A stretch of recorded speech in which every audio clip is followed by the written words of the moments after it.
Salam sejahtera Bapak, Ibu, serta saudara-saudari semua. Untuk memulai renungan tentang firman Tuhan ini, mari kita bersatu di dalam doa. Tuhan Allah Bapa di surga yang memelihara hati, akal, dan pikiran kami umat manusia, berfirmanlah kepada kami sebab kami bersedia untuk mendengar, dan atas pertolongan Roh Kudus mampukanlah kami agar boleh melaksanakan firman-Mu itu di dalam hidup kami sehari-hari. Di dalam nama Tuhan Yesus kami berdoa. Amin.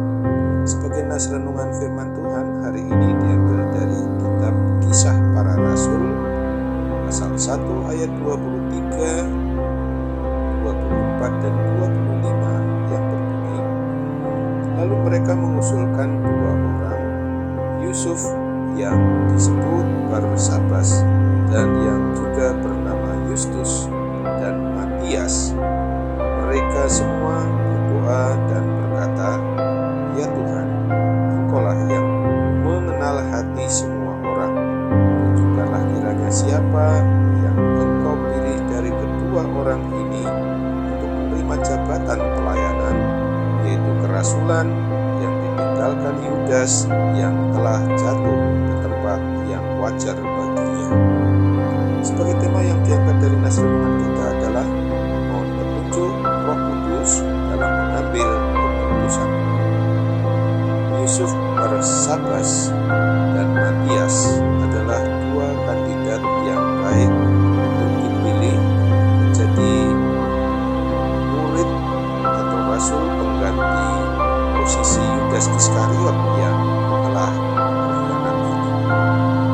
Dalam menentukan siapa yang akan dipilih, maka 11 orang murid Tuhan Yesus berdoa memohon petunjuk Tuhan Yesus Kristus agar hanya kehendaknya saja yang terjadi.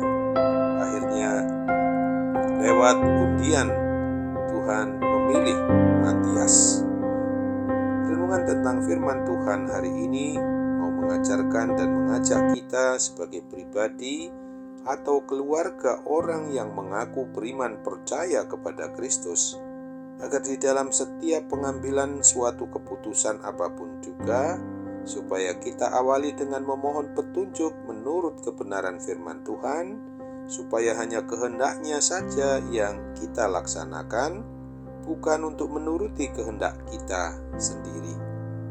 Kita mengimani atau mempercayai apa saja yang ditentukan oleh Tuhan Yesus Kristus di dalam Roh Kudus-Nya pasti akan membawa kebaikan bagi kita yang mau memohon petunjuk menurut kebenaran firman-Nya. Sesungguhnya di dalam kehidupan kita sehari-hari sudah sewajarnya lah apabila kita melibatkan Tuhan Yesus Kristus di dalam pimpinan Roh Kudus-Nya dan memohon petunjuk-Nya di dalam menentukan pilihan atau menentukan langkah yang akan kita tempuh atau yang akan kita ambil. Seperti untuk memilih jodoh, memilih usaha, memilih pekerjaan, memilih sekolah untuk anak-anak, memilih rumah untuk dibeli, dan menentukan berbagai pilihan apapun juga, baik yang menyangkut pilihan besar atau pilihan kecil. Kalau kita awali semuanya itu dengan memohon petunjuk Tuhan, maka hasil pilihannya oleh pertolongan Roh Kudus akan dijamin olehnya menjadi pilihan yang terbaik. Ingatlah contoh tentang Hakim Gideon yang memohon petunjuk Tuhan saat ia menentukan pilihan untuk menerima perintah Tuhan menjadi pemimpin perang bangsa Israel, karena dia hanya seorang anak petani dan tidak berpengalaman dalam berperang, apalagi memimpin perang itu. Dengan apa yang diungkapkan pada kitab Hakim-Hakim 6 ayat 37-38 yang berbunyi demikian, "Maka aku membentangkan guntingan bulu domba di tempat pengirikan. Apabila hanya di atas guntingan bulu itu ada embun, tetapi seluruh tanah di situ tinggal kering, maka taulah aku bahwa engkau mau menyelamatkan orang Israel dengan perantaraanku seperti yang kau firmankan.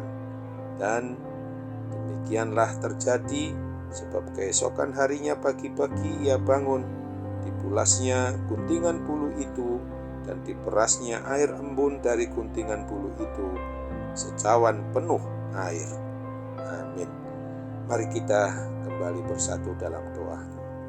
Terima kasih Tuhan Yesus untuk firman-Mu yang hari ini mengingatkan kami agar kami memang senantiasa harus memohon petunjuk dari Roh Kudus di dalam mengambil setiap keputusan apapun juga, agar kami tidak mengandalkan diri kami sendiri.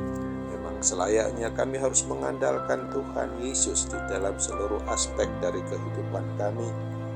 Apalagi kami berhadapan dengan setiap hal apapun yang memungkinkan kami untuk dapat mengambil keputusan yang harus benar-benar baik menurut kehendak-Mu, bukan menurut kehendak kami.